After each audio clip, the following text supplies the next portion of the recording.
Hi, Andrew from Sachs, and welcome to video number 5 in our 6-video sequence about why people leave their jobs. In the sequence to date, we've dealt with issues such as how do you measure staff turnover and what is an acceptable staff turnover rate. We've talked about making sure that our prospective hires know what they're letting themselves in for so they don't get disappointed and leave. We talk about hiring practices and how they can affect the staff turnover that we experience. And we, in the last video, talked about push factors and pull factors and how to identify through a thing called a post-exit survey why people are actually leaving your organisation. So in this video, we're going to share some research findings with you. These are findings that have been undertaken in direct research by Sachs, and some of them have been undertaken from the world in general of organisational psychology. Many organisations have taken different perspectives to trying to work out what the cost of staff turnover is.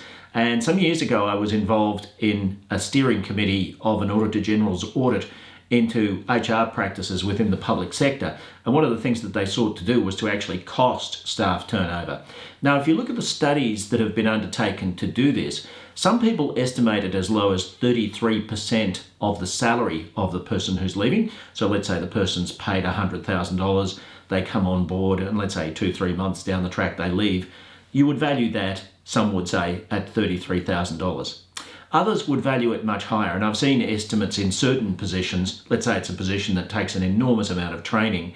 So let's say you hire people, you undertake very significant training, and for instance, here in Australia, meteorologists, their first year with the Bureau of Meteorology is to undertake a graduate diploma in meteorology. So you can imagine you invest this enormous amount of training, and let's say a person leaves 1 year and 1 day down the track. Well, obviously that's a big problem. So the cost of staff turnover will vary from situation to situation, but there are a number of components to that cost. One is, of course, the sheer cost of hiring. So if you hire a recruiter, they're going to charge you somewhere between 15 and 33% of salary straight away to recruit that position. Then you've got the training cost, then you've got the supervisory cost, then you've got the loss of productivity. And so, for instance, if the person's in some sort of a revenue generating role, you've lost all that revenue. So look, it's an inexact science, but most people would say, let's say between 35 and 80% of salary. So it's expensive. Now, in short, much of that is hidden because the costs of supervision and the costs of training are quite often rolled up, and productivity rolled up into a general day-to-day business kind of an effect. So you don't really see them. They don't appear on any balance sheet or P&L. So it's way more expensive than simply the recruitment fees. It's an expensive thing.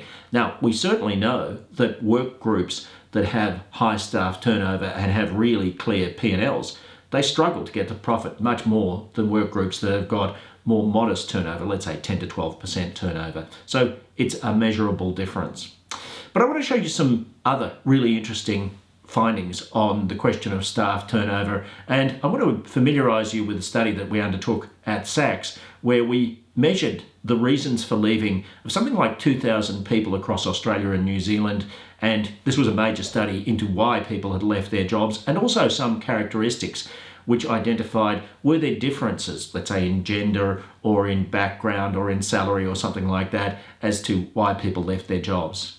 So some characteristics of this study. It was Australia and New Zealand wide. We measured over 2,000 people, about half and half in terms of male and female, and good breakdowns, representative breakdowns here in Australia and New Zealand about the various ages of the participants. And we measured the push factors. In a previous video, we explained a push factor is something that pushes people away from their job, and the pull factors, things that tempt people to leave their jobs. We asked them 49 questions. I'm not going to go through them in detail in this presentation, but they're there if you want to check them out in a little bit more detail.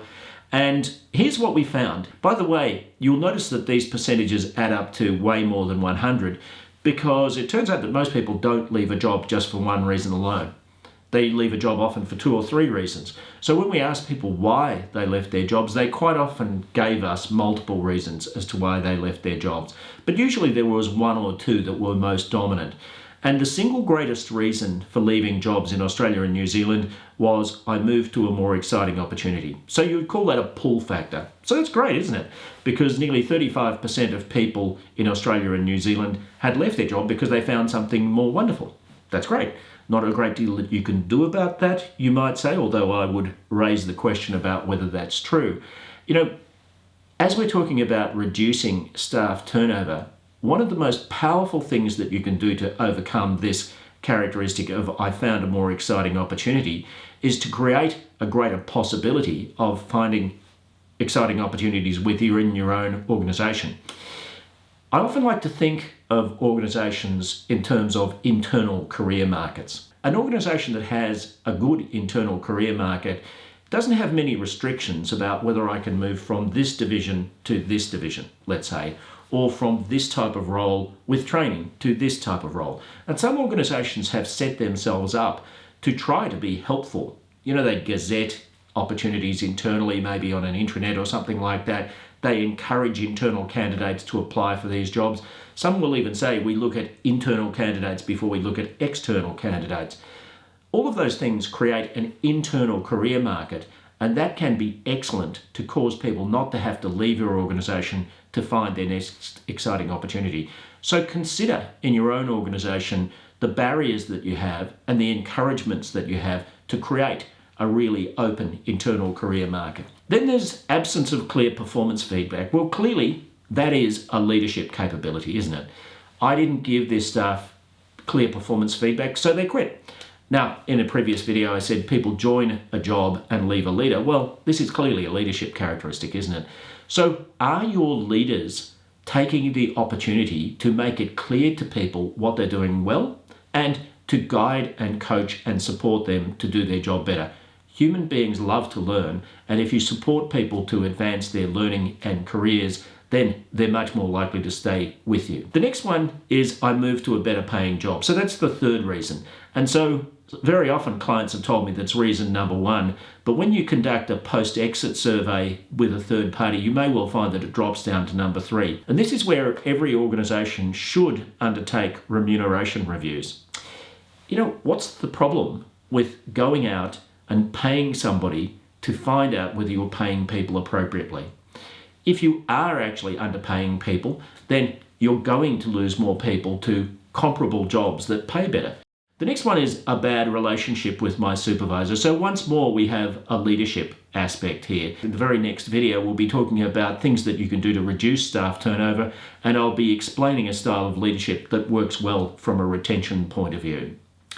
Then we talk about the fact that the job turned out to be different from what I expected. In an earlier video, we addressed the question of whether people know what they're letting themselves in for when they join your organisation. If we can get people to experience what it is through work sampling, but also reference checking us before we hire them.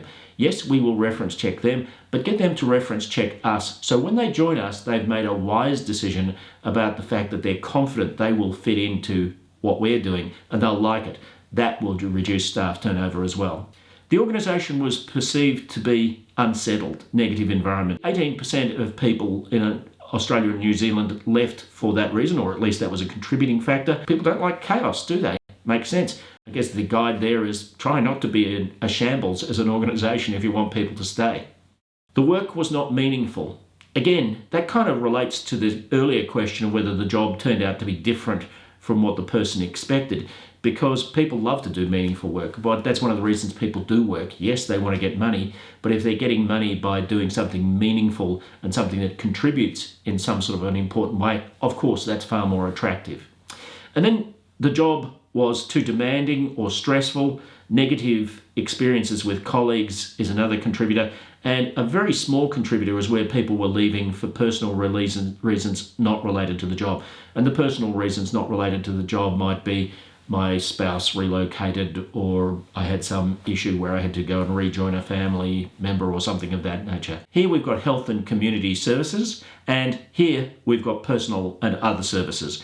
And in fact, these were just two of about a dozen sectors that we compared in terms of their reasons for leaving.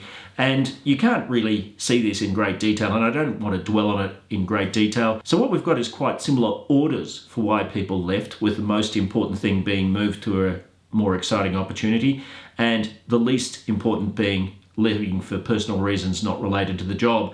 And I guess the key message that I wanted to give in all of this is that we didn't actually find massive differences between sectors. So the reason you leave, let's say, banking is often very similar to the reason that you would leave a manufacturing organisation. They're human reasons rather than industry-based reasons. Gender observations. Do women leave jobs for different reasons from men? And the answer is clearly and emphatically no. In fact, the similarities between male and female results are very stark. So women leave their jobs for very similar reasons to men and vice versa. So that's not a gender-driven kind of a characteristic either. Again, similar sort of ranking as to what's important and what were the main reasons, or even the magnitudes you can see in this diagram are relatively similar. Then the question of age. Now, we do get different reasons for age. Move to a more exciting opportunity. Sadly, as we age, we get less likely to do that. And absence of clear performance feedback, we're seeing a decline there. And in fact, I'm not entirely sure what's going on. There is evidence, by the way, empirical evidence, that younger people need more feedback than older people, largely because I guess by the time you get to a certain age, you sort of decided whether you're good or bad at what you do, and you don't rely on feedback so much, so that declines. But organisation was perceived to be unsettled. That actually increases as we age. And so maybe we become a little bit more sensitive to disorganised organisations as we get older, perhaps a little less tolerant. You may have heard of a thing called the grumpy old man, grumpy old woman effect. It is a statistical and psychological fact that happens. So maybe as we age, we just get a little bit less tolerant to what goes on around us if we think it's disorganised. Then the job turned out to be different from what I expected, and you see that in fact increases somewhat across age until we get to 51 years or older, and then it declines. Move to a better paying job, again, kind of gloomy, but older people tend to do that far less than younger people. Bad relationship with my supervisor, well, in fact, older people tend not to have that so much. And I guess one of the things that could be a driver there is that we found the type of supervisor that we like to work with by the time we're 50. Work was not meaningful. Hey, older people find their work more meaningful. And I guess once more it may well be because younger people are still in the act of discovering the job that they're going to love. And then we move on to the job being too demanding and stressful. Interestingly, younger people perceive that more often than older people. Negative experiences with colleagues, line ball, I guess the middle rank is slightly higher. And I left for personal reasons not related to the job. And not surprisingly, that increases as one ages because I guess you run into health problems, or maybe you're with a partner who has health problems or friends who have health problems because of the fact that you're elderly. Salary observations. Top of this set of bars, we have the lowest paid, and at the bottom we have the highest paid. Move to a more exciting opportunity. Well, line ball in the middle, certainly low when you're lowly paid, but people who are highly paid often move for more exciting opportunities. Absence of clear performance feedback. You'll notice highly paid people very rarely do that in comparison with the rest of the population, and I don't know whether that's that they're getting more feedback or they need it less. Organisation perceived to be unsettled. Slight tendency there to, as you're more highly paid, you'll be more likely to do that. Job turned out to be different from what we expected. Highly paid people tend not to have that experience, and I guess that may well be because of the intensity of the recruitment process and the number of recruitment interviews that take place. So it's hard to misunderstand. Move to a better paying job. No great result there. Bad relationship with my supervisor. Interestingly, the people from 70 to 100 seem to have more of that than people who are lowly paid and higher paid. So that's an interesting distribution. Work wasn't meaningful. Well, the more highly paid you are, I presume that your work is more meaningful. Job too demanding and stressful. Interestingly, people who are at the highest salary level do that, leave their job for the perception that it's too demanding or stressful, much less than people who are lowly paid. Now, we measured resilience of people across Australia and New Zealand, thousands of them, and we correlated that with income. And certainly one of the things I think you're paying for when you pay people a lot, you're paying for resilience. So people who are highly paid are often more resilient, and perhaps it's because they've had to work their way up through the levels of seniority. Then we talk about negative experiences with colleagues, and that seems to decline as you get paid more and left for personal reasons. Now, that happens when people are extremely lowly paid, but I suspect that's because they're part-time, and it may well be that work is not their only issue in life. I mean, maybe they're parents, or maybe they're associated with caring or something like that. So it's probably not surprising that people who have these other significant issues in their lives leave for that reason. I want to talk about the relationship between personality and values and reasons for leaving. When we look at the reasons for leaving that people have, you will find, if personality and values has nothing to do with it, you will find no mathematical relationship between a certain reason for leaving and a person's personality or values. In other words, if there was no mathematical relationship which says a certain type of personality quits for this reason more often, then you'd be able to conclude, well, this happened to them. Let's say I had a bad relationship with my supervisor and there was no personality characteristic there. What that would mean is that the supervisor was just bad. It wasn't to do with the person's perception of badness. If there is a relationship between personality and values and these reasons for leaving, that says that if we'd hired people with slightly different characteristics, they wouldn't have perceived that it was necessary to leave and they may have stayed more. That's why we were looking at this issue.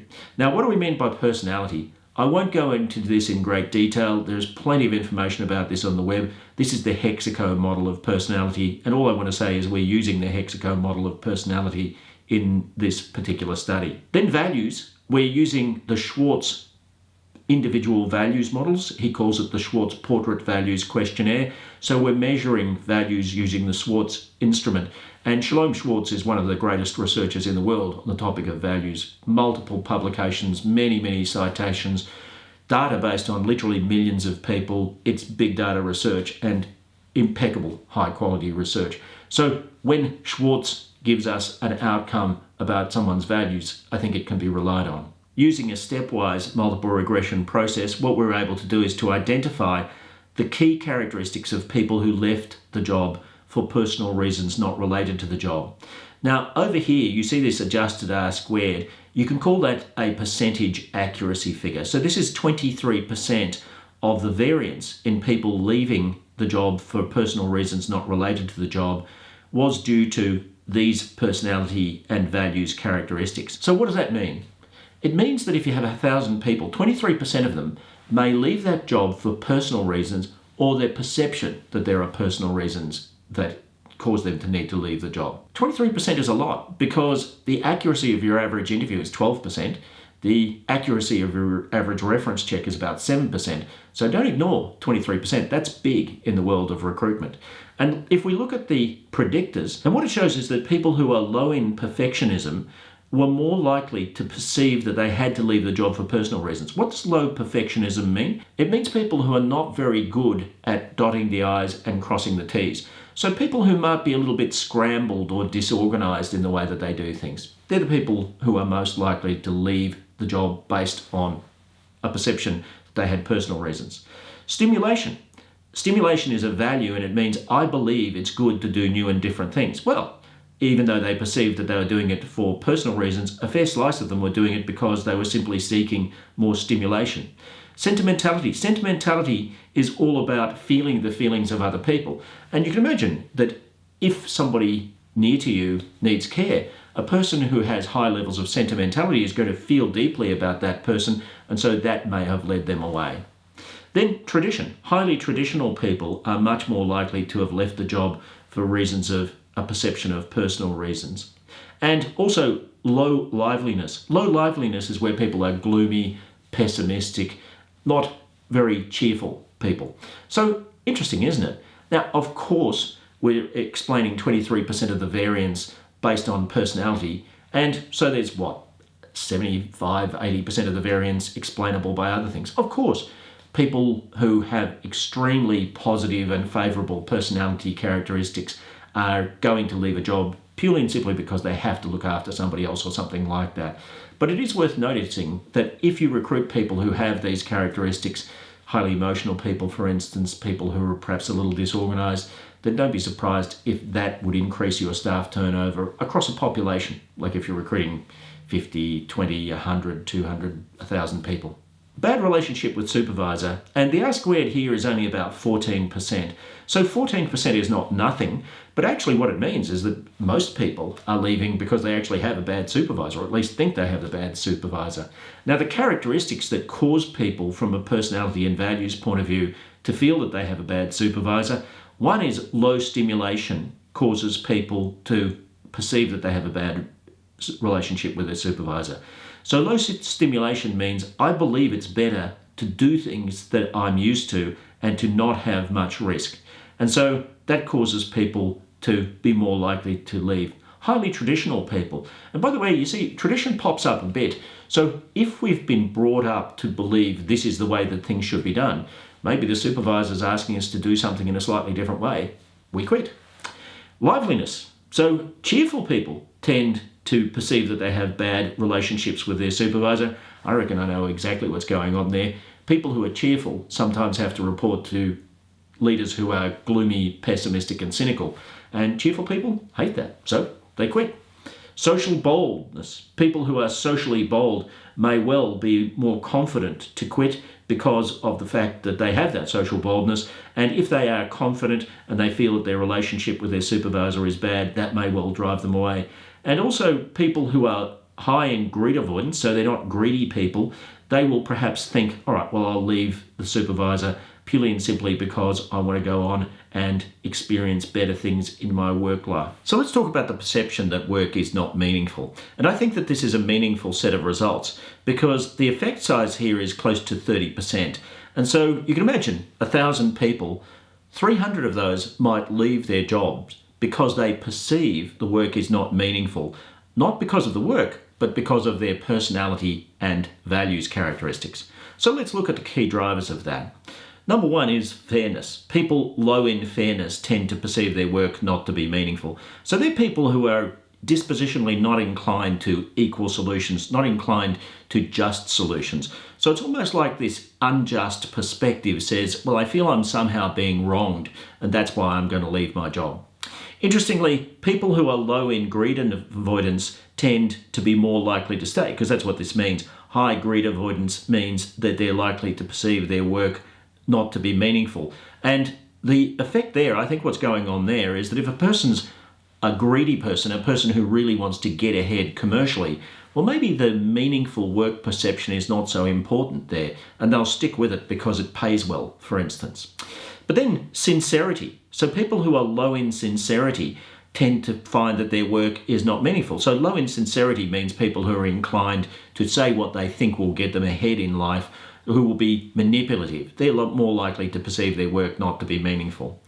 Low in liveliness. Well, that's perhaps not surprising because people who are low in liveliness tend to be people who are not very cheerful, not very optimistic, not very chirpy. And, well, the perception that my work is not meaningful is being driven partially by a kind of a pessimistic outlook on life, which, as mentioned earlier, has a pretty strong genetic component to it. And then finally, organisation. Highly organised people can find their work not to be meaningful. And I guess if you're a highly organised person, then if the place is shambolic or the way that the work is being run is shambolic, maybe that's a little bit more difficult to cope with. Now, you notice that some of these things seem to be positive and some of them seem to be negative. As an old boss of mine used to say, human beings are unrepeatable miracles. And so don't be surprised when you get these results, which are all tending to staff turnover, but some of them are kind of what you might consider to be socially positive things like being organised, and others are negative things like being pessimistic or gloomy or cynical. There's some research findings about why people leave their jobs, and the next one is a kind of a wrap-up of the 6 videos where we'll be talking about how to reduce staff turnover and increase retention. So it's a real focus on a how-to, a kind of a checklist of the things that you might like to consider if you want to reduce staff turnover in your organisation. Click on the links below to follow the next in the sequence.